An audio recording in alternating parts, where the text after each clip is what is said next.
Hello friends, स्वागत है आपका अपना YouTube channel Bihar board class 10th में।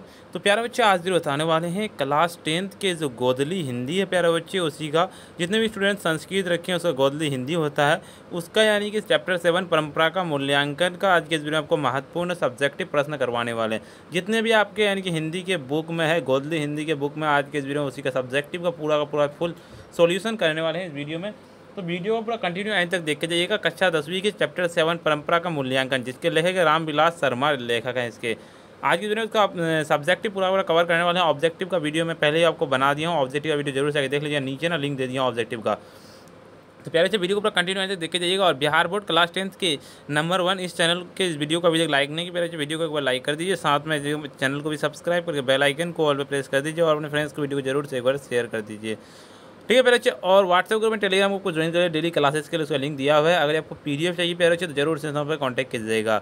Bihar board class 10 Hindi solution chapter 7 का जो है परंपरा का मूल्यांकन, उसी का आज की सब्जेक्टिव पूरा आपको बताने वाले हैं। अगर आप इस वीडियो को पूरा एंड तक देख के जाते हैं प्यारे बच्चे, तो आपको यहीं पर आपको पूरा का पूरा याद हो जाएगा। तो इस वीडियो के बाद आप ऑब्जेक्टिव का वीडियो जरूर से आगे कर लीजिएगा, ताकि आपको पूरा का पूरा एकदम कंप्लीट हो जाए प्यारे बच्चे।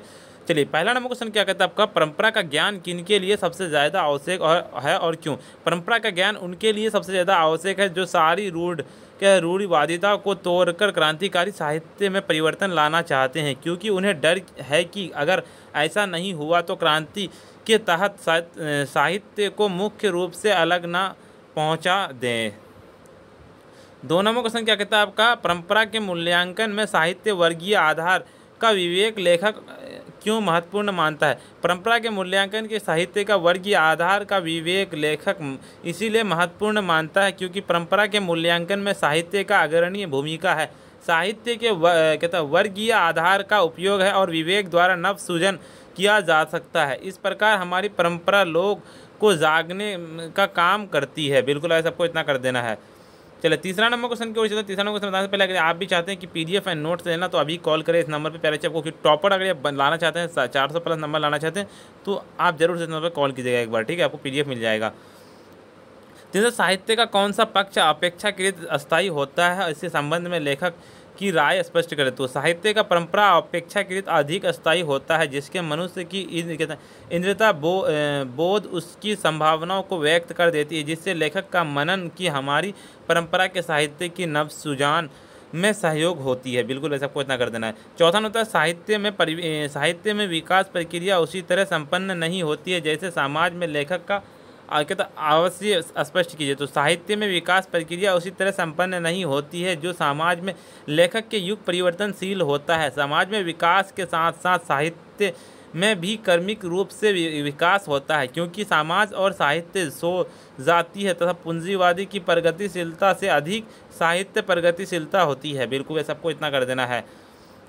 पाँचवां होता है, लेखक मानव चेतना को आर्थिक संबंधों से प्रभावित मानते हुए भी उसकी सापेक्ष स्वाधीनता किन सिद्धांतों द्वारा प्रमाणित करते हैं। लेखक नए मानव चेतना की आर्थिक संबंधों के द्वंद्वात्मक बताया है तथा उसको प्रभावशाली मानते हुए सापेक्ष स्वाधीनता प्रमाणित कर देता है। कहा जाता है कि सब कुछ परिस्थितियों द्वारा ही अनिवार्य नहीं होता है। यदि मनुष्य परिस्थितियों का निर्णायक नहीं है तो परिस्थिति भी मनुष्य का निर्णायक नहीं होगा। लेखक दोनों में आत्म संबंध बताया है, इसीलिए साहित्य सापेक्ष स्वाधीनता है। चलिए, उसके बाद आपको 5 नंबर क्वेश्चन क्या 6 नंबर, साहित्य के निर्माण में प्रतिभा की भूमिका स्वीकार करते हुए लेखक के किस खतरों से कहता आग्रह करता है। तो साहित्य के निर्माण के प्रतिभा की भूमिका स्वीकार करते हुए लेखक यह कहना चाहते हैं कि लोग जो करते हैं वह सब कुछ हो सही हो या जरूरी नहीं होता है, लेकिन कला की पूर्णता निर्दोष भी भयंकर दोष है। बिल्कुल सबको इतना कर देना है।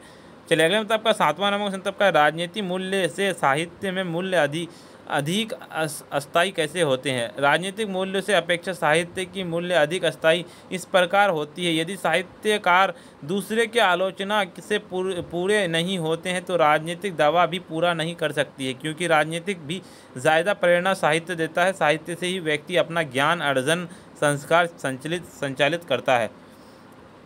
8 नंबर क्वेश्चन होता है आपका, जातीय असमानता विभिन्नता का लेखक किस प्रसंग में उल्लेख करता है और उसका क्या महत्वपूर्ण है। तो लेखक नए जातीय असमानता का उल्लेख यूनियन का प्रसंग किया है। जब जन समुदाय व्यवस्था से दूसरे व्यवस्था में प्रवेश करता है तो उनकी जातियों का अस्मिता नष्ट नहीं होती है। यह मानव समाज को बदलता है किंतु उसकी पुरानी अस्मिता कायम नहीं होती है। भारतीय स्वाधीनता आंदोलन के दौरान देश की जातीय अस्मिता का पहचान करता है तथा अतः अस्मिता समुदाय को एक जाति के रूप में संगठित करते हैं। उनके इतिहास, संस्कृति, परंपरा के आधार पर निर्मित अस्मिता का ज्ञान महत्वपूर्ण है। बिल्कुल वैसे आपको इतना कर देना है। 9 जातीय और राष्ट्रीय अस्मिताओं के रूप में अंतर करते हुए लेखक दोनों में से क्या समानता बनाते हैं। बिल्कुल वैसे चलिए तो इसका बताते हैं आपको पूरा वीडियो को कंटिन्यू आंसर देखा जाएगा। जातियों और राष्ट्रीय अस्मिता में लेखक समानता बताता है। जिस समय राष्ट्र की सभी तत्वों को मुसीबत आ जाती है तो उसी समय राष्ट्रीय अस्मिता का ज्ञान अति आवश्यक होता है। इसी तरह उस समय राष्ट्र हित का सर्वोपरि हो जाता है। 10 नंबर क्वेश्चन क्या कहता है आपका, बहुजातीय राष्ट्र की हैसियत से कोई भी देश भारत का मुकाबला क्यों नहीं कर सकता है। बहुजातीय राष्ट्र की हैसियत से कोई भी देश भारत का मुकाबला नहीं कर सकता है क्योंकि यहाँ राष्ट्रीयता एक जाति द्वारा दूसरे जाति पर राजनीतिक प्रभुत्व कायम करके स्थापित नहीं किया गया है। यह बस सब संस्कृति और इतिहास की देन है। चलिए 11 नंबर क्वेश्चन था, भारत की बहुजातियाँ मुख्यतः संस्कृति और इतिहास की देन कैसे। तो भारत की बहुजातियाँ मुख्यतः संस्कृति और इतिहास की देन क्योंकि संस्कृति और इतिहास का निर्माण में इस देश के कवियों का सबसे ऊंचा स्थान है। इस देश की संस्कृति से रामायण और महाभारत को अलग करते भारतीय साहित्य की आंतरिक एकता टूट कर बिखर जाएगी। बिल्कुल आपको इतना कर देना है। 12 नंबर क्वेश्चन, किस तरह समाजवाद हमारी राष्ट्रीय आवश्यकता है, इस प्रसंग में लेखक के विचार पर प्रकाश डाले। तो समाजवाद हमारे राष्ट्रीय आवश्यकता है, इस प्रसंग में लेखक अपना विचार इस प्रकार बताते हैं कि देश के साधनों का सबसे अच्छा प्रयोग समाजवादी व्यवस्था ही संभव है। उनके छोटे बड़े राष्ट्र समाजवादी व्यवस्था कायम करके आगे बढ़ गए हैं। इसीलिए भारत का राष्ट्र क्षमता विकास समाजवादी व्यवस्था में ही संभव है। बिल्कुल ऐसा कितना कर देना है।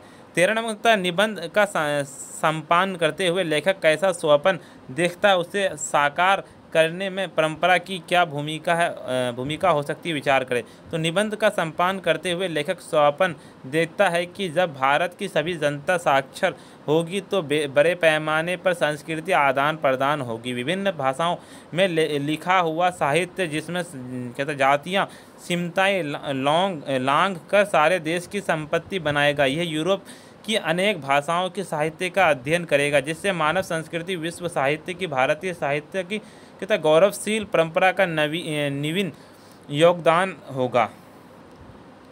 चलिए अगले नंबर क्वेश्चन की ओर चलता आपका 14 मतलब साहित्य सापेक्ष रूप से स्वाधीन होता है। इस बात के प्रमाणित करने के लिए लेखक नए कौन तर्क आवाज़ प्रमाण उपस्थित किए हैं। साहित्य सापेक्ष स्वाधीनता होता है, इस बात को प्रमाणित करने के लिए लेखक नए अमेरिका एथेंस की गुलामी पर विचार किया कि गुलाम अमेरिका तथा एथेंस की सभ्यता सारे यूरोप को प्रभावित किया है, लेकिन वही अमेरिका संस्कृति का थोड़ा सा भी योगदान नहीं हुआ है।